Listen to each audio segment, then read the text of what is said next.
2 जुलाई 2024 उत्तर प्रदेश के हाथरस में एक सत्संग के दौरान मची भगदड़ में करीब 121 लोगों की मौत हो गई।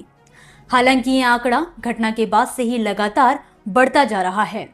वहीं इस घटना में सैकड़ों लोगों के घायल होने की भी खबर है, जिनमें कुछ लोगों की हालत अभी भी नाजुक बनी हुई है, जबकि करीब 20 से 25 लोग घटना के बाद से ही लापता हैं, जिनकी तलाश पुलिस द्वारा की जा रही है। ये पूरी घटना 2 जुलाई यानी कि मंगलवार दोपहर करीब 1:30 बजे की है।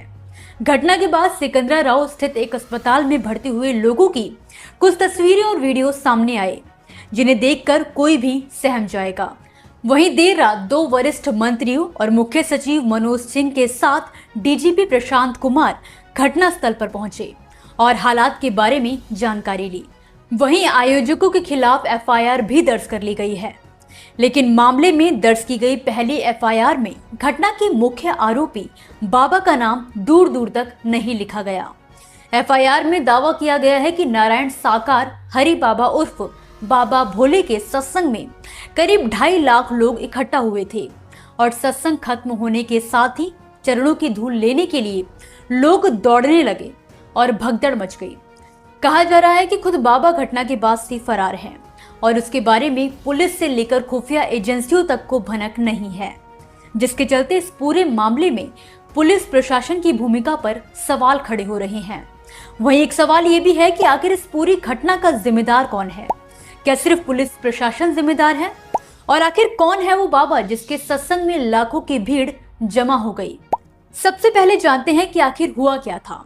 एफआईआर के मुताबिक आयोजकों ने 2 जुलाई को हुए कार्यक्रम में 80,000 लोगों के आने की बात कही थी, लेकिन इसमें यूपी समेत दूसरे प्रदेशों से करीब 2.5 लाख लोग आ गए, जिससे पूरी व्यवस्था बिगड़ गई। और जब बाबा सत्संग करके निकलने लगे तो उनके भक्त उन्हें देखने के लिए बेकाबू हो गए और इस बीच भगदड़ मच गई। जो एफआईआर दर्ज कराई गई है उसके अनुसार सत्संग के आयोजनकर्ता में भोले बाबा का मुख्य सेवादार देव प्रकाश मधुकर शामिल है, जो हाथरस का ही रहने वाला है। उसके साथ बाबा के अन्य सेवादार सहयोगी भी थे। कहा जा रहा है कि उन्हें भारी भीड़ उमड़ने का अनुमान था, लेकिन ये बात पहले से छिपाई गई।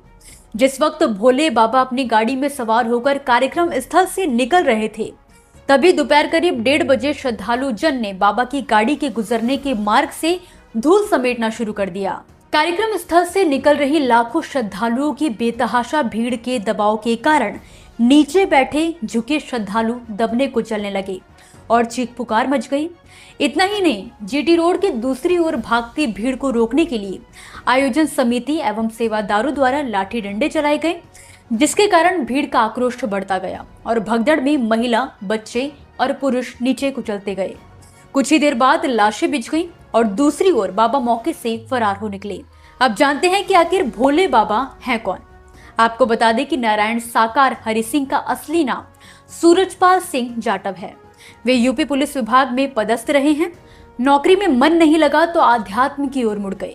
सूरजपाल का एटा जिले के बहादुर नगर गांव में जन्म हुआ। कुछ ही समय में नारायण सरकार हरि के बड़ी संख्या में अनुयायी हो गए। बाबा के सत्संग में विशेषकर महिलाएं गुलाबी कपड़े पहनकर आती हैं और उन्हें भोले बाबा के नाम से पुकारती हैं। भोले बाबा की पत्नी को माताश्री कहा जाता है। सत्संग में दोनों एक साथ बैठते हैं। बाबा सत्संग मंच पर सफेद सूट पहनकर आते हैं, जूते भी सफेद ही होते हैं। उनका एक आश्रम बहादुर नगर में भी है और प्रतिदिन हजारों भक्त वहां पर पहुंचते हैं। बाबा का मैनपुरी के बिछवा में भी आश्रम 30 एकड़ में फैला हुआ है।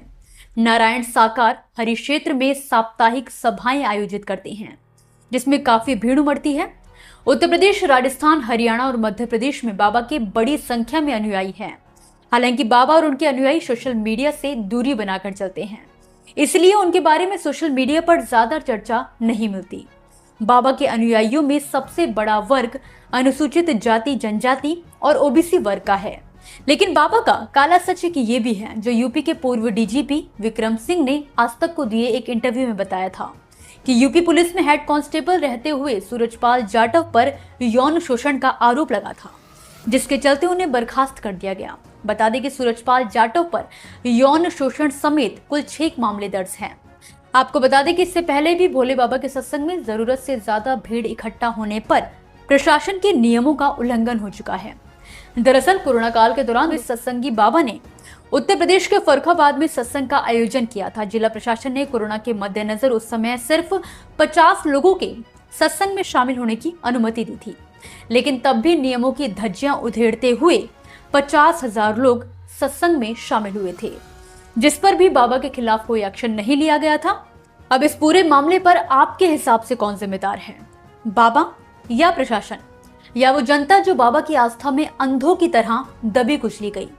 सोचिए और कमेंट करके हमें भी जरूर बताइएगा। फिलहाल के लिए मुझे दीजिए इजाजत।